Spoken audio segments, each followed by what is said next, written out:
Ya, terima kasih pemirsa TV Parlemen. Dan saat ini satu persatu bahan tambang mentah yang telah dilarang oleh pemerintah saat ini bertambah kembali, yaitu tembaga dan juga timah, yang dimana sebelumnya ada nikel dan juga bauksit yang telah dilarang untuk diekspor oleh pemerintah. Ini dalam rangka hilirisasi industri. Dan bagaimana kesiapan dari pemerintah dalam melakukan hilirisasi industri ini? Saat ini saya sudah bersama dengan Wakil Ketua Komisi 7 DPR RI, Bapak Bambang Haryadi. Selamat siang, Pak. Sehat, Pak? Siang, sehat. Alhamdulillah sehat.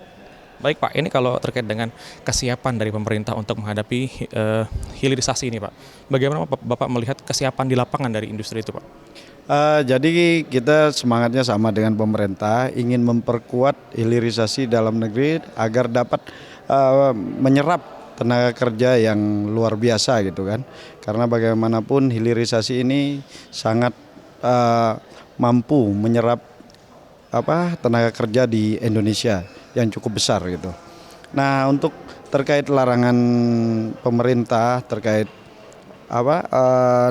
ekspor timah dan tembaga, kami prinsipnya mendukung karena ini tujuannya adalah kemandirian terhadap energi. Dan namun satu hal yang perlu kita perhatikan adalah terkait kesiapan hilirisasi itu sendiri. Saat ini kami sudah berkoordinasi dengan Kemenperin dan juga Kementerian SDM bagaimana progres pembangunan smelter bahan baku tersebut. Gitu. Untuk ini, Pak, target di tahun 2024 dari hilirisasi ini, pemerintah nantinya menargetkan mempunyai atau memiliki 30 smelter untuk pertambangan timah. Namun saat ini kita lihat baru ada 13 smelter yang telah dibangun oleh pemerintah. Apakah nanti pemerintah yakin, dari Komisi 7 sendiri melihatnya yakin pemerintah dapat merealisasikan target di tahun 2024, Pak? Kita melihatnya bagaimana perkembangan saat ini adalah kita koordinasi juga dengan Kementerian Investasi kan. Karena smelter ini tidak mudah juga, kita harus memberikan kemudahan terhadap para investor agar memiliki komitmen yang jelas untuk membangun smelter di Indonesia. Dan sampai saat ini terkait target yang telah ditetapkan pemerintah 30 smelter, kami melihat baru ada 13, kita akan dalami ke depan. Apakah 13 ini sudah siap, betul-betul siap, dan juga kekurangannya yang 17 kapan itu akan dibangun kan? Yang penting komitmen dulu, Mas, kan? Komitmen terkait penguatan hilirisasi itu, dan tidak serta-merta juga pemerintah melakukan larangan ketika mereka sudah berkomitmen membangun.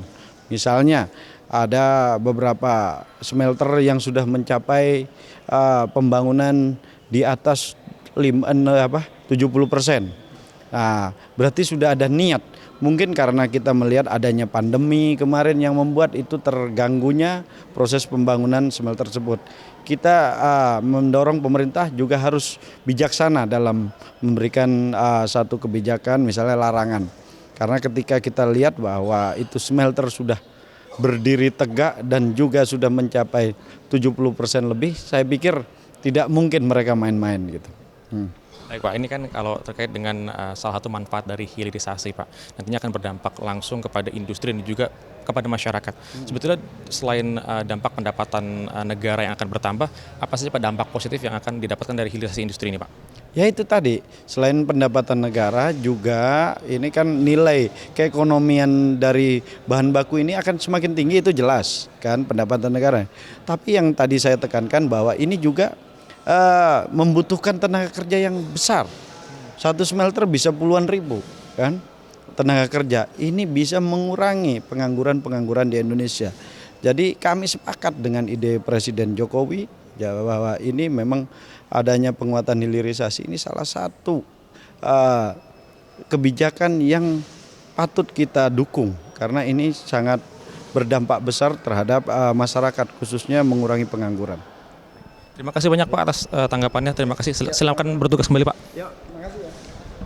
Pemirsa, barusan adalah bincang-bincang saya dengan salah satu Wakil Ketua Komisi 7 DPR RI, Bapak Bambang Haryadi, yang mana dalam pemaparan tadi beliau menjelaskan mendukung, Komisi 7 DPR RI mendukung rencana pemerintah untuk melakukan hilirisasi industri, dan di mana ini nanti akan bermanfaat terhadap pendapatan negara dan juga banyak elemen-elemen yang juga dapat meningkatkan dampak positif bagi masyarakat.